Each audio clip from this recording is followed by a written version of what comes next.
Hello, welcome to the Sassy Spoon Kitchen. So today we're going to make a dark chocolate gelato. And we're starting out by making a custard. Very easy.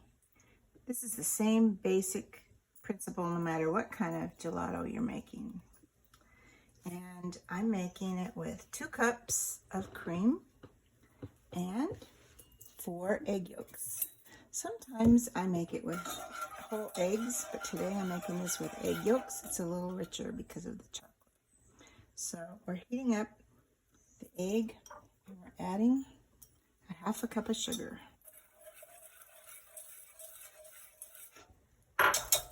I'm going to go ahead and beat these egg yolks first.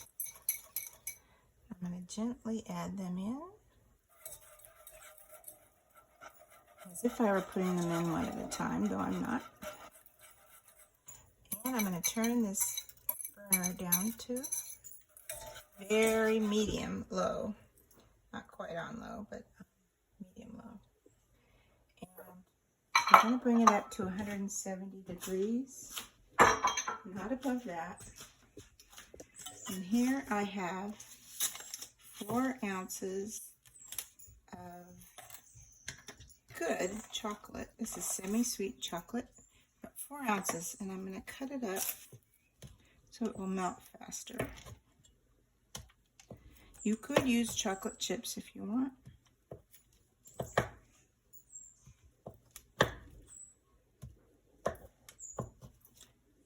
Use the best chocolate you can find in your store. I bought it at the grocery store, but you could buy a chocolate bar, 4-ounce chocolate bar, if you can find one.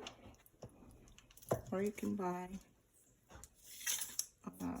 if you can't buy a 4-ounce bar, you could buy a different amount of ounces and, appropriate amount that will give you the right amount of chocolate. But you do want at least semi-sweet. So we've got our chocolate there. We're not going to put it in yet. We're going to go ahead and wait till this gets to the right temperature. If you can, use an instant read thermometer. This is a ThermoPen, which will give you the most accurate temperature that you can get. As you see over the fire here, it's measuring at 90 degrees. If I move it back, it will go down. If you don't have that, you can use a candy thermometer, or you can use any kind of thermometer that will give you a temperature, but the best one for this is an instant read thermometer because it varies quickly as it's cooking, and you just don't want to bring it up to too high of a temperature because your eggs will cook in your custard and that will ruin it. So I'll come back once we get to the right temperature. The temperature is just right now. I'm going to add the chocolate pieces in. And I'm also going to add a little cognac. You could use vanilla if you'd like, but I think the cognac goes perfectly with the chocolate.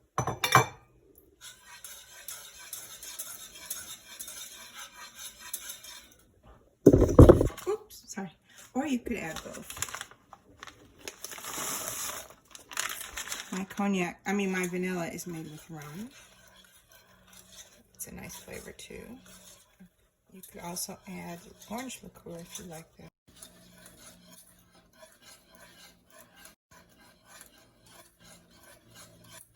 So you continue stirring, continue stirring continuously while the chocolate melts.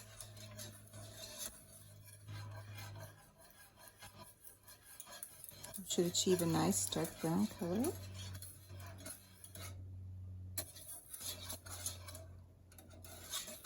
You really want it all to melt because we're going to strain this to make sure there are no egg solids left in here, and we don't want to strain out any pieces of chocolate.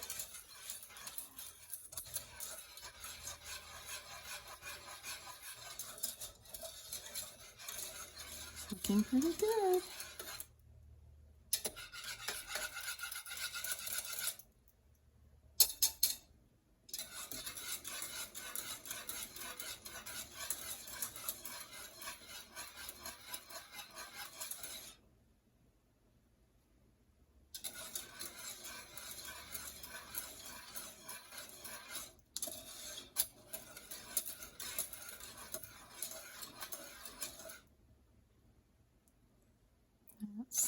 pieces of chocolate in there. It's looking pretty good. If you wanted to use a darker chocolate in this, you could use a bittersweet chocolate because you have the milk in here, the cream. But I kind of like this semi-sweet chocolate. All right, so now we're going to turn off the heat. And we are going to pour it through the sieve. You want a really fine sieve here so that all the solids will go through. And I'm going to use the spoon, the back of the spoon, to get it all the way through. Oh, there are some pieces of chocolate in there. Oh no.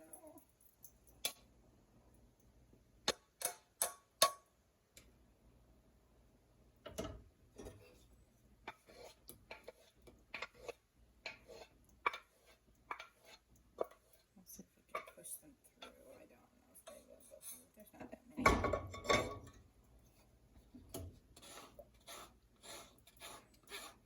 It's still really warm, so they might just go through. I think those are eggs, actually, not chocolate. All right, great.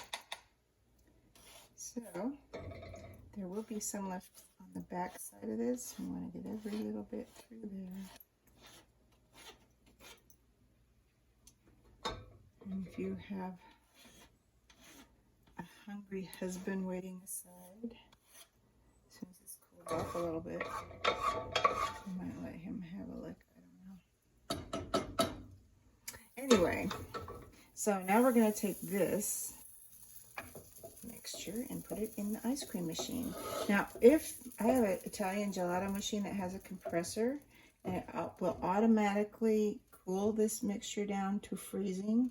But if you don't have one that has a compressor in it, and most people don't, then you will be putting this in the refrigerator or the freezer to cool it until it's completely chilled, and then you will probably have a container that you put in the freezer that's frozen, and then you put this in it cold.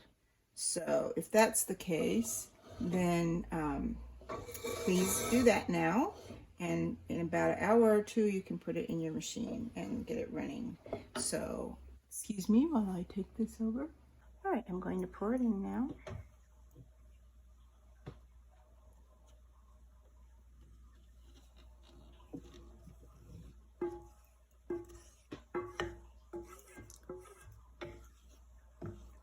I'm going to let it chill for just a minute. It's really, really hot. And I'll come back and turn it on.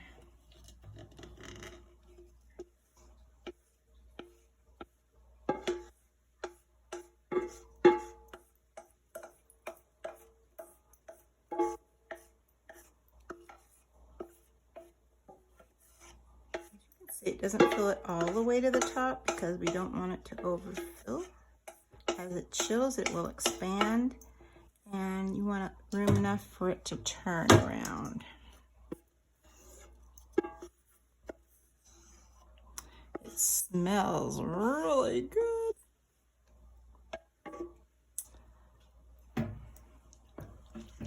It's not that hot. Okay, so I'll turn it on in a minute and let it go around. And when it's cold, I'll come back and show you. Okay, here it goes. And it'll churn for probably about an hour until it's